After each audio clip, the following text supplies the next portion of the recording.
Oi, oi, oi. Eu sou o Thiago França e esse é o Sabe Som.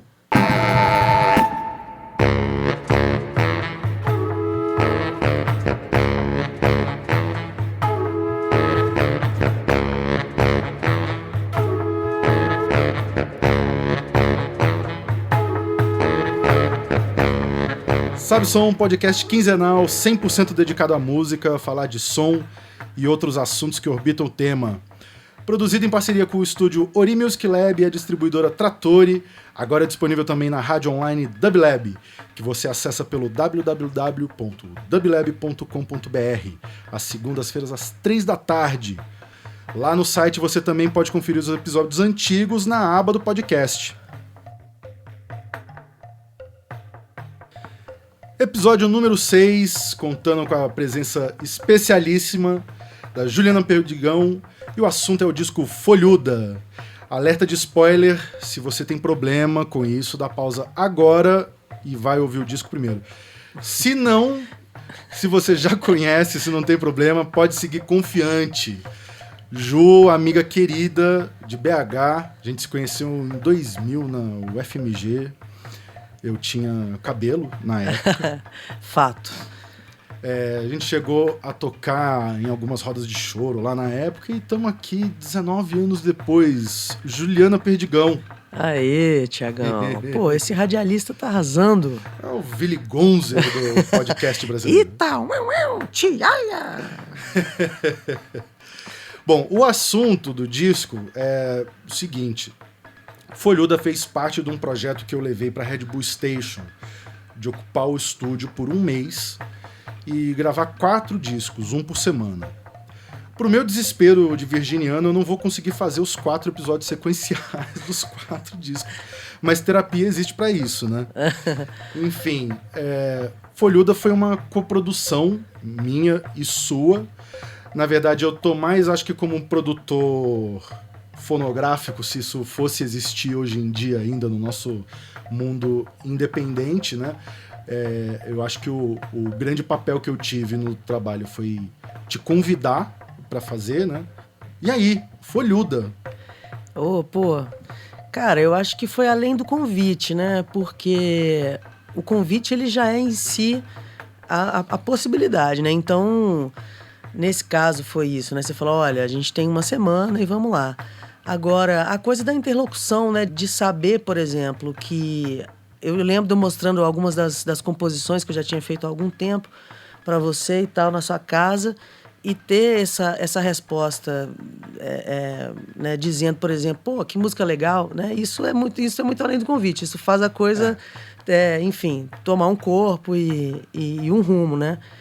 Enfim, eu acho que foi muito massa, assim. Eu acho que o processo do disco foi muito tranquilo, assim, sem grandes percalços. A gente fez a coisa dentro do planejado.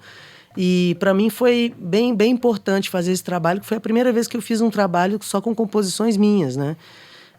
Então isso foi um aprendizado bom, assim, e de certa maneira uma afirmação desse desejo que já existia, mas que, enfim, por 1000 fatores ainda não havia se concretizado. Você falou uma coisa interessante, né? Que isso não chega para a pessoa ali no resultado final do processo, que é o disco, a pessoa dá play no disco. Mas o momento mais difícil é sempre o primeiro passo, né? É você tá com o material na mão, as músicas existindo voz e violão, e você se deparar com aquilo e dizer, isso aqui presta? Isso presta, ou isso é um disco, né? Enfim, ele era um início, um embrião de uma coisa que a gente foi chegando à conclusão junto nessa conversa, né? E que isso foi, reitero, que foi de valiosa contribuição mesmo, porque foi um rumo que a gente chegou à conclusão juntos, assim. Já tinha algumas canções desse primeiro núcleo que foram compostas há uns 2, 3 anos atrás. Enfim, só fazendo um parênteses aqui para quem... Spoilers, né? Que esse disco é um disco que foi todo feito a partir de poemas de poetas brasileiros, né? Sim. E os primeiros poemas que eu musiquei foram poemas do Oswald de Andrade. E isso foi feito bem assim, de maneira esportiva na minha casa, com uma curadoria espontânea da minha própria estante, com os livros que ali estavam. Tinha, assim, eu acho que umas 5 canções, por aí, E a partir do momento que eu mostrei pro Thiago, enfim, falando agora com ele aqui na minha frente, mas falando como se ele não estivesse, isso se modificou bastante na conversa, né? Assim, né? Que rumo tomaríamos, né? E nessa conclusão chegamos que seria interessante que mantivéssemos essa ideia de continuar musicando poemas, né? Então, depois dessa conversa, eu acabei compondo algumas outras canções, até durante a mixagem do disco, né? Entrou música, então foi um processo que, enfim, fez muita diferença, eu acho, ter esse diálogo, né, com o produtor. Era justamente esse o assunto que eu ia seguir. O que me interessou de cara, o lance de você compor em cima de poemas, né? Que primeiro tem uma coisa que você tá compondo sem a autorização do parceiro, né? Sim. Que isso já é uma coisa curiosa, né? Mas me interessou muito porque geralmente quando eu vejo disco de poesias musicadas e tal, a poesia, ela ocupa um lugar meio num pedestal de uma coisa muito distante, sabe? Aquela coisa pomposa. Uhum. E você conseguir trazer isso pra música do jeito que as poesias parecem que foram compostas para isso, né? Que elas são letras de música mesmo. E ainda mais, inserir isso dentro de um universo pop que tira essa rigidez, que tira esse distanciamento da poesia. Isso de cara, assim, isso já me agradou muito. Isso foi, de alguma forma, premeditado? Como que foi o processo? Como que você escolheu essas poesias? Como que isso aconteceu? Sim, isso era um norte desde sempre, né? De que as canções soassem como canções e não como poemas musicados, né? E eu acho que, a partir dessa ideia, a escolha dos poemas e dos autores, ela é primordial, né? Enfim, eu acho que, por exemplo, o Oswald de Andrade é um cara pop, né? Assim, ele é um dos fundadores, dos pilares da nossa cultura, né, moderna, enfim. Mas ele é um cara que você vai ver ali, por exemplo, nesse livro, que os 4 poemas que foram musicados para esse disco vêm do livro dele, Pau Brasil, que eu acho que é de 1925. Ali, cara, não tem nenhuma palavra difícil, entendeu? Assim, é tudo muito... Ele trabalha muito com uma linguagem mais corriqueira, mais cotidiana. Enfim, dentro da obra desses poetas que eu escolhi, eu procurei isso também. Procurar não usar palavras, poemas que tivessem palavras muito assim, que você tem que procurar no dicionário. E também eu acho que a coisa da extensão do poema. Então, quando o poema é curto, você consegue, enfim, trabalhar mais com repetição, fazer uma forma assim de, enfim, refrão, né? E isso também foi um norte, né? Sobre a autorização, enfim, eu tenho uma grande afinidade, assim, eu sinto que eu e o Oswald, a gente tem uma ligação grande. Morei ali na frente do Cemitério da Consolação durante 6 anos, né? Mas, enfim, teve outros poetas, tem poetas contemporâneos também, né? No disco, né? Então, com os quais eu tive o contato anterior de dizer, olha, fiz uma música, mandei a música e eles ouviram e liberaram o uso do poema e tal, como foi o caso do Arnaldo Antunes, da Angélica Freitas, do Fabrício Corsaletti, que é Renato Negrão e Bruna Beber, são os poetas contemporâneos que estão dentro dessa lista aí do Folhuda. E é bem diferente quando você tem o retorno do poeta, né? Eu adoraria saber o que o Leminski acharia dessa canção, ou que, enfim, o que o Murilo Mendes também. Mas isso aí é um assunto para, enfim, Chico Xavier. Murilo Mendes, sim, ele eu acho que dessa lista aí toda dos poetas, ele é que eu tive um contato primeiro, porque ele foi meu tio-avô, apesar de eu não tê-lo conhecido. Quando eu cheguei, ele já tinha ido embora. Mas, enfim, já é Juiz de Fora ali, meu avô, tem conversas sobre eles, sobre ele e a Maria da Saudade, que era a companheira dele, e os livros ali, né, na casa do meu avô e tal. Mas é uma poesia mais difícil de chegar, né? Eu acho que eu só fui entrar mesmo, assim, nos livros dele um pouco mais adulta. O primeiro que eu li mesmo foi o Leminski, adolescente Sim. e tal, e pirei o melão. E o Arnaldo também, que o Arnaldo, enfim, sempre fui fã do Arnaldo. Mas o Arnaldo também chegou por um outro caminho, pelo né? Chacrinha, né? É. É muito massa que, pô, o Arnaldo cantou no disco, né? Cara. Então isso, assim, quando eu ouço, assim, às vezes eu tô meio desapercebidamente ouvindo o disco, assim, ainda escuto a gravação dele cantando e é ainda uma surpresa pra mim aquela voz, né? Tão conhecida do Arnaldo Antunes. Né?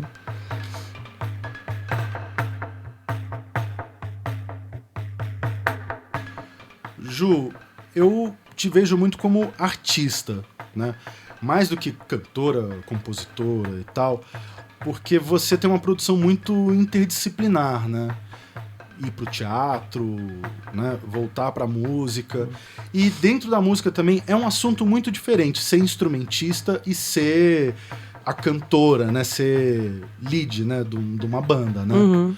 Te conheci lá em BH, há 20 anos atrás, tal, tocando Choro. Nos reencontramos aqui em São Paulo, você já no Teatro Oficina. Aham. O que eu perdi um pouco no meio do caminho? Ih, cara, teve banda pop, banda de ska, punk, ska. Sensacional.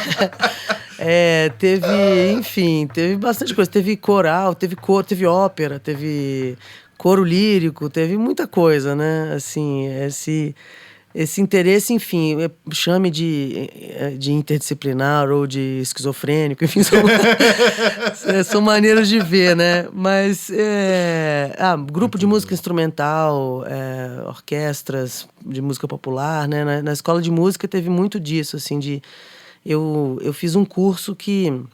Ele era um curso que não existia na grade curricular, que era um bacharelado em optativas e que era só matéria de ficar tocando. Assim, tipo música de câmara e big band. Então, assim, eu queria tocar, né? Sim. E cantar, enfim, né? Mas... E nunca tive muito, assim, até o 2009, que foi quando... 2008, 2009 foi quando eu comecei a fazer meus primeiros shows como cantora, lead, assim, né? Até então eu já tinha feito bastante coisa em grupos, e o grupo de choro e tudo, né? Com o qual eu gravei os discos de choro... choro autoral. Acho que não tem muito choro domínio público, né? Mas enfim. E a partir daí, enfim, foram muitas experiências que eu acho que foram me guiando e me construindo, né? O Teatro Oficina já foi um novo portal, né? Que, enfim, foi para além da música de um jeito bem radical. Sim. Que eu cheguei, enfim, eu meio que fui embora com o circo, né? Eles passaram em Belo Horizonte, eu me apaixonei, me hipnotizei por aquela realidade e vim parar aqui com o intuito de passar alguns meses, né? Fazendo uma montagem de uma peça. E eu gostei muito do trabalho da música. Na época, eu estava vendo... Eles faziam muito as transmissões ao vivo, né? Acho que ainda fazem lá na Oficina. Mas as peças eram transmitidas pelo canal da Oficina no YouTube. E na época tinha uma peça lá do Brecht, Acordes, com a música do Paul Hindemith, mas enfim, totalmente antropofagizada para a realidade ali do Teatro Oficina. E eu achava muito interessante assim, a postura dos músicos, a concentração, o fato de estarem em cena e tudo isso tudo me seduziu muito, a dedicação que o teatro exige. E... Enfim, eu cheguei com o meu clarinetinho lá, falei assim, sou Zé Celso, sou clarinetista. E ele, tá bom e tal. E no fim das contas eu tava atuando, assim, contracenando com ele. Ele era meu marido na peça, uma situação que eu nunca poderia imaginar.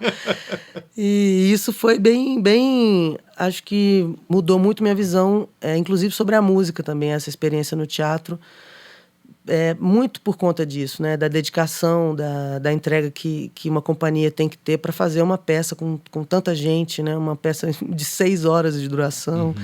Enfim, eu acho que isso foi também um fator que mudou muito. E a contribuição que eu acho que os compositores da minha geração sempre tiveram assim no meu meio, né? Eu já trabalhei muito com compositores lá de Minas, compositores que eu sou muito fã assim, do trabalho deles e aqui depois também já vindo para cá, enfim, toco hoje em dia com o Rodrigo Campos, com o Rômulo, né? E isso é uma aula sempre também, né? Ver o processo de criação dos colegas e estar ali como instrumentista ou como cantor, enfim, né? Justamente sobre esse assunto, tem um pitaco aqui do camarada Lucas Santana, cantor e compositor, Ah, querido. que é parceiro da Juliana e participou do disco também. Antes de falar dessa parceria com a Ju, queria falar como eu conheci a Ju. Foi depois de um show de BH, lá em BH. Eu fui naquela cantina do Lucas lá, que é num prédio que tem um nome lá clássico, todo mundo termina a noite lá. E a Ju sentou na minha mesa e deu um CD dela, o primeiro CD dela. E a gente se conheceu. E enfim, anos depois, a Ju já tinha ido para São Paulo, tava na oficina e tal. A gente se reencontrou.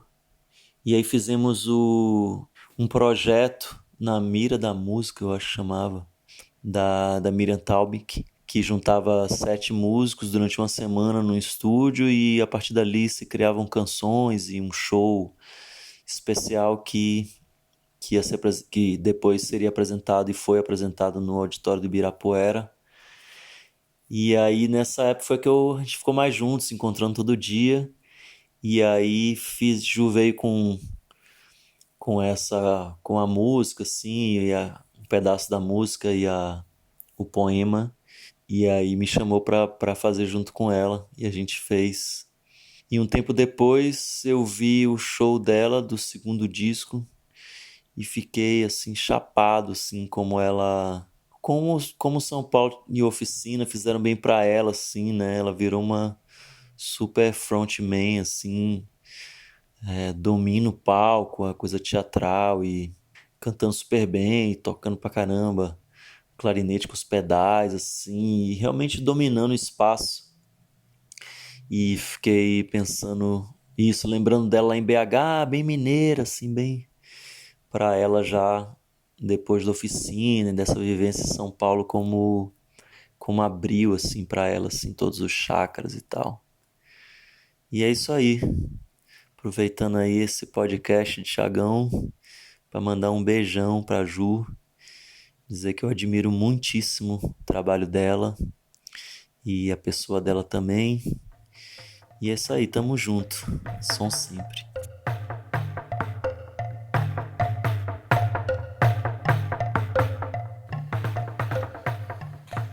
Isso aí, Lucas Santana falando um pouquinho Pô, que coisa linda. Eu sou muito fã do Lucas, cara. Eu sou fã dele desde 92, quando vi tocando com flauta, com o Gil no Unplugged, né? Eu achava ele mó gatinho, eu tinha 13 anos. E, pô, cara, o Lucas é um guerreirão da cena indie, um pioneiro, né? Sim, O cara com tá há certeza, muito com tempo no certeza. rolê, fazendo um disco atrás do outro, com muita gana, assim, muita criatividade. Eu sou muito fã dos discos dele. Tive a sorte de tocar com ele na gravação do disco Sobre Noites e Dias. E ele fez discos incríveis, né? O Sem Nostalgia, eu acho que é um disco clássico, assim, do nosso tempo. O Deus que Devasta, mas que também cura. Enfim, sou muito fã do Lucas mesmo. E nessa oportunidade que a gente teve junto lá no projeto na Mira da Música Brasileira, era isso, né? São artistas de diferentes locais que nunca tocaram juntos, fazendo um show num processo de ensaios, assim, durante uma semana, 10 dias, para fazer um show. E ali já tinha essa afinidade com o Lucas anterior, e estava justamente nesse período fazendo essas experiências primeiras, assim, de musicar os poemas. E essa música que a gente fez juntos se chama Noturno, o Violeiro, que é uma música que, na verdade, são 2 poemas do Oswald, 2 poemas de uma frase cada poema, assim, 2 poemas muito curtinhos. E eu tinha feito a melodia, assim, para a primeira parte, e já cheguei com a ideia de que, acho que podia a segunda parte tá junto nessa música como se fosse uma parte B, e cantei para ele a melodia com a harmonia, e a gente fez junto ali, nesse processo do show, e apresentamos a música recém-composta lá no auditório do Ibirapuera. Foi muito massa. Demais. E aí, quando a gente gravou agora, chamei o Lucas para cantar comigo, e ele tocou também os synthzinhos dele, essa coisa Tô até vendo um aqui desses... Não. O synthzinho é meu e ele pega emprestado até hoje. Olha aí, tá vendo? Depois a gente conversa. Pois é, rapaz, é muito chique, com sons bem loucos. E Lucas tem essa pegada de produtor também, que viaja muito nos sons. Eu acho que foi massa pra faixa, assim. A gente já tinha gravado com tuba, né? Foi demais, assim. E depois, quando ele chegou, deu ainda uma nova camada, assim, de sentido pra coisa. Bom, e aí tem um outro assunto que é os Curva, né? Sim. A banda. Aham. Né? Começa no O. Aham. Né? Começou antes do O um pouco, né? A gente começou a tocar em final de 2014.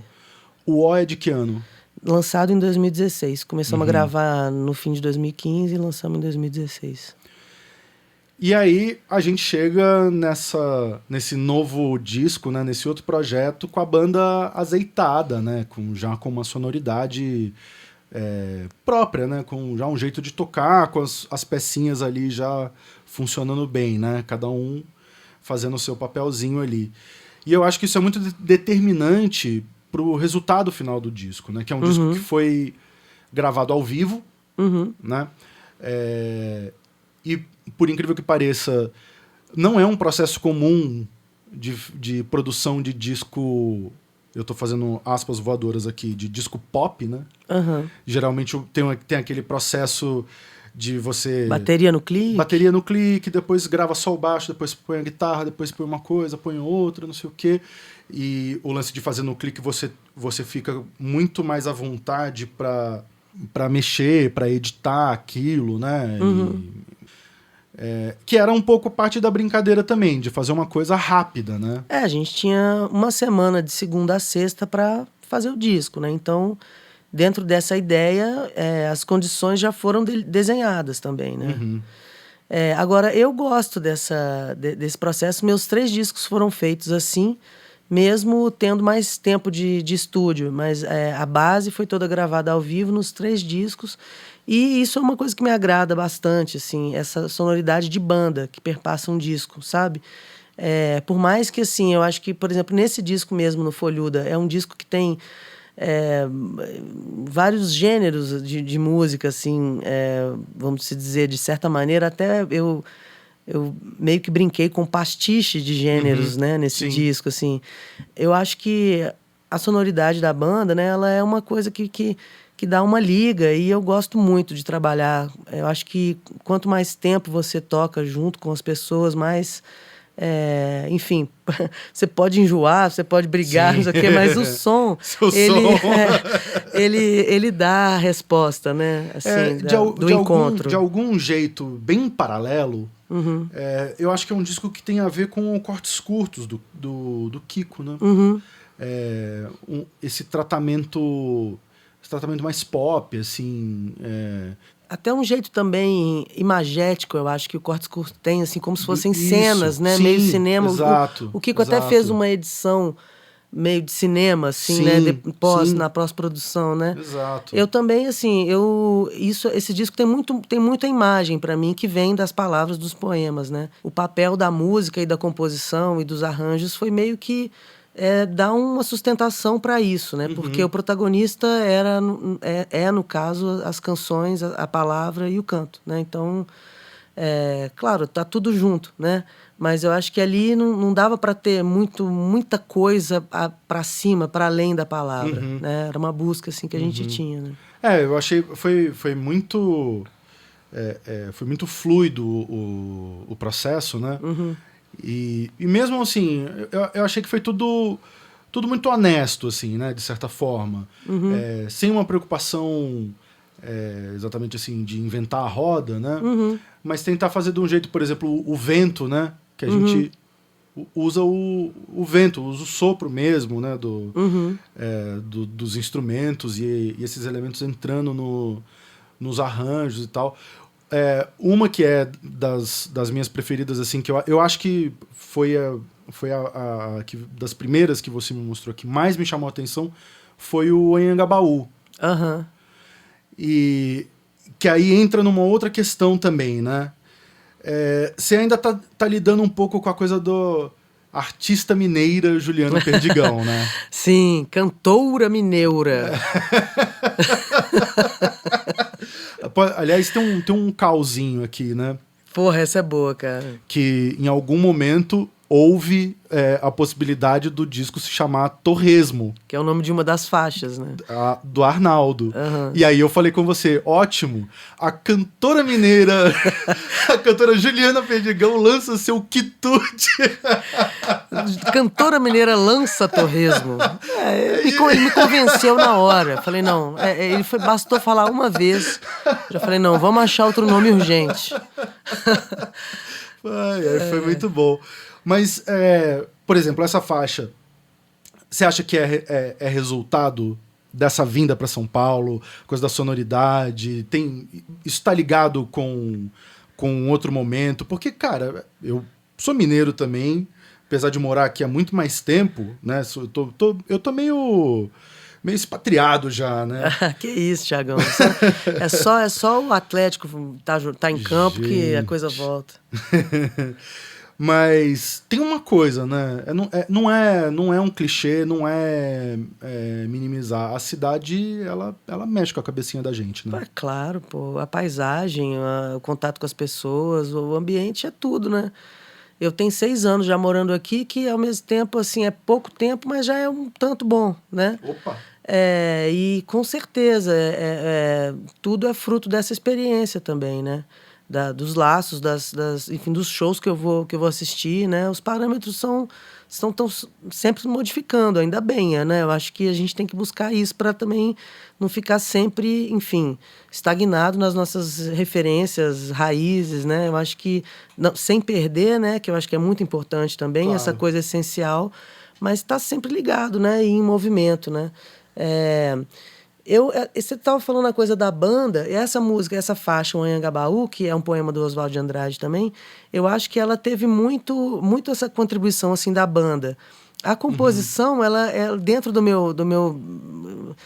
minha categorização assim, de gêneros, ela é meio um rockinho Gil, sabe? Um rockinho anos 60, anos 70 do Gil, assim, um rockinho com sétima. Mas, enfim, é claro que quando a coisa é feita com a banda, tudo ali é uma contribuição, né? Eu lembro que, assim, a gente ensaiou para fazer essa gravação e tudo, mas é isso, a gente já toca junto há bastante tempo, então também é um ensaio meio, assim, uma pincelada, uma ideia, né? E não era nada muito fechado, não. A gente meio que várias coisas a gente decidia ali na hora e tal. E aconteceu nessa faixa...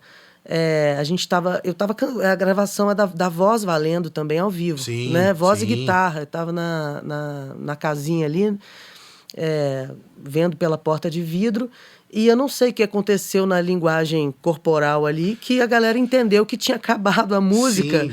E eu continuei sozinha na guitarra, né? Tipo Nossa, assim... foi muito bom isso, cara. Eu falei, não, e aí, enfim, sei lá, o Gongon fez uma virada e eles voltaram e virou o arranjo na hora, né? E que foi melhor do que se a gente tivesse planejado isso, né? Porque tem a adrenalina do momento, né? Sem saber o que ia acontecer, se ia dar certo, se ia parar a gravação. Não, isso foi muito bom. Inclusive, eu me orgulho de ter batido o pé nessa hora e falando, não, vai ficar assim. Né? Às vezes a gente tá fazendo, tem um estranhamento e fala, pô, era outra ideia, né? Outra ideia. Não, peraí, vamos voltar. Mas eu... Não, e ficou no arranjo, né? Tipo assim, a gente faz ao vivo com isso. A banda para e eu fico tocando sozinho, esguelando lá. E eles voltam no final. Uma outra coisa também que eu achei muito legal foi no Torresmo, como você entrou no universo do Arnaldo. Porque, né, só para saber aqui, quem não olhou a ficha técnica, é a poesia do Arnaldo com a canção sua. Mas parece uma música do Arnaldo. Sim. Eu acho que cada poema foi um procedimento diferente, assim, de intuição daquela canção que estava ali, né? Eu acho que, assim, nesse caso, foi bem o espírito melódico e da voz do Arnaldo mesmo, assim, a coisa também do tipo de melodia que ele faz e do tipo de divisão de estrofes, assim, que ele faz, né? Então, a música... Eu lia o poema, e isso é um exercício que eu fazia sempre, assim, tipo... eu meio que escolhia os poemas, assim, meio olhando meio pinceladamente, vendo justamente essa coisa das palavras, né? Das palavras mais cotidianas, do tipo de estrutura, da extensão e tal, e já fazia uma pré-seleção. Depois, quando eu ia fazer uma leitura em voz alta dos poemas, eu já gravava. Eu gravava uma primeira leitura para ver como é que era essa melodia intrínseca, assim, da prosódia do poema, enfim, né? Da fala, né? Uhum. E nesse caso já veio o Arnaldo inteiro, assim, tipo, eu tenho uma coleção de esquecimentos de apenas duas mãos. Esse jeito dele, assim, que é meio... sabe, meio... aquela voz bem... E eu meio que já li também com essa voz dele, assim, um pouco, que é meio grave, meio agudo ao mesmo tempo, né? E esse foi um caso, né?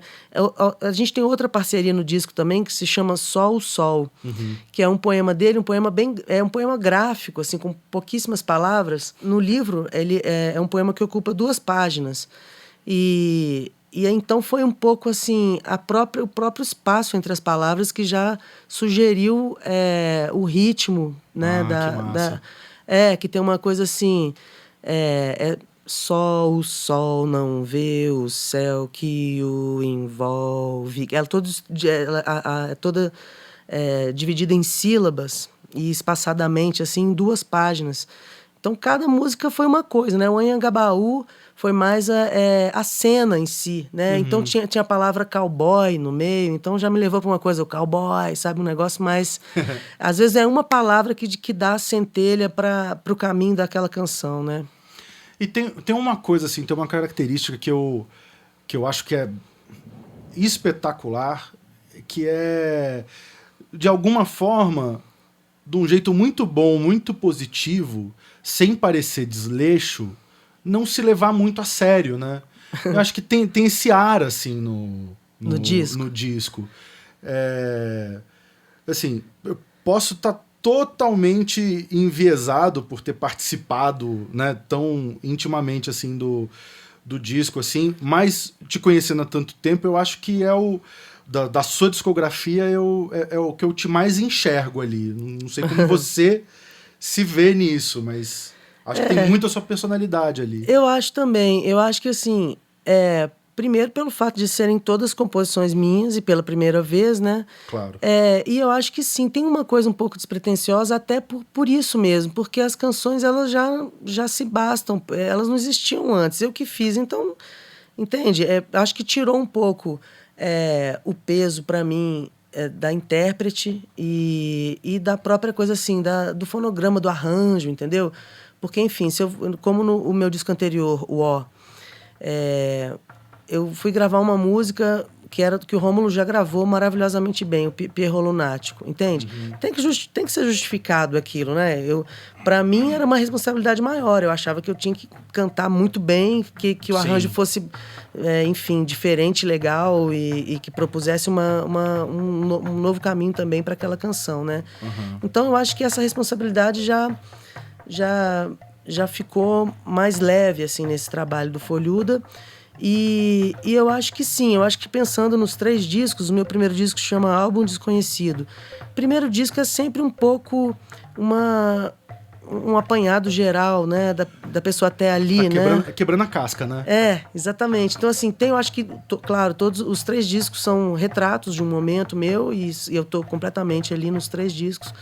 Mas eu acho que é isso. O primeiro, ele é bem uma mistura, assim, de tudo. E o segundo, ele teve um pouco, uma pretensão de me tirar do lugar de conforto, eu acho. Inclusive no show, né? Desse não se levar a sério, que sou eu na vida, né? Que, enfim, tem características que eu encaro como sendo positivas nesse caso, mas que também negativas, porque, enfim, né? Muitas vezes pode ser autodepreciativo, enfim, as pessoas veem de várias maneiras e eu também, mas eu acho que o processo também de fazer o disco em 5 dias, ele não dá pra você ser pretencioso em 5 dias, entendeu? Você tem que fazer a coisa sim, cruamente. Tinha isso também, né? Premissa do trabalho, né? E assim, e de um jeito mais, como você disse, mais honesto, mais justo e mais, enfim, mais mais cru, de um jeito bom. Pra mim tem um dado muito importante que é a minha estreia em disco como cavaquinista. Ah, sensacional, cara. Cavaquinde. Cavaquinho. Foi muito bom. Não, foi uma diversão gravar aquilo ali, né? Que demais, cara. Gravando a gogô, com colherzinha, tinha umas colheres aqui. Né? A gente veio aqui no estúdio, o que tem aí dando sopa aí? Tem uma colher dando mole com não sei o que e tal. Também é muito legal esse processo, assim, né? De tipo, ter que resolver as coisas na hora, assim. E isso, assim, muito a partir da parceria, enfim, sua, do Funai, né? A gente tava já mixando o disco e eu fiz mais uma canção. Essa que o Thiago está mencionando se chama Felino, que é uma composição, um poema do Renato Negrão, que eu musiquei. E a gente já estava, assim, adiantado na mixagem do disco. Eu lembro que estava tendo Copa do Mundo aqui, Funai mixando com o telão, assistindo o Jogo do Brasil, e a gente mixando. E pô, eu falei, e aí, Thiagão, fiz mais uma música, cara, acho que vai ser bom pro disco, porque... Enfim, o disco tem 12 músicas, mas tem algumas canções que tem pouquíssima duração, 1 minuto, 1 minuto e meio, que funcionam como vinhetas, assim, no disco, né? E eu falei, pô, acho que vai fazer bem demais. E ele, pô, o Thiago animou na hora, a Funai já abriu uma hora aqui pra gente. Então, foi demais. É uma faixa que só tem eu e Thiago tocando, né? Tem os apitos do Funai. Tem um apito também, né? Tem os apitos do Funai, que agora no show a gente faz o apitinho ao vivo. Muito bom. Tem até ele aqui na bolsa. Mas foi assim, a instrumentação é boa. É eu no violão, você... de cavaco. E eu gravei o baixo no synth. No synth, nesse synth do Lucas Santana. Que o Lucas Santana fica exatamente me quibando toda vez. Olha a vida real aqui do podcast, ouvindo o barulho da bolsa. É isso aí.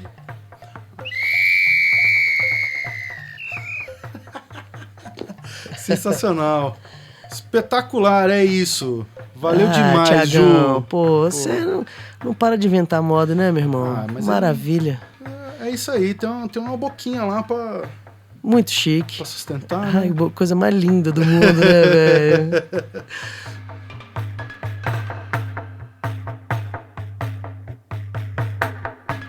Encerrando, então, episódio número 6 sobre o disco Folhuda, da artista Juliana Perdigão. Agradecimentos especiais ao Lucas Santana e ao Rafael Mendonça.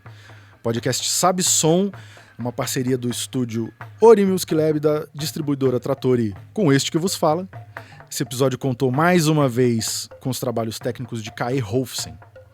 Você pode ouvir também na rádio online Dublab, quinzenalmente às segundas-feiras, sempre às 3 da tarde.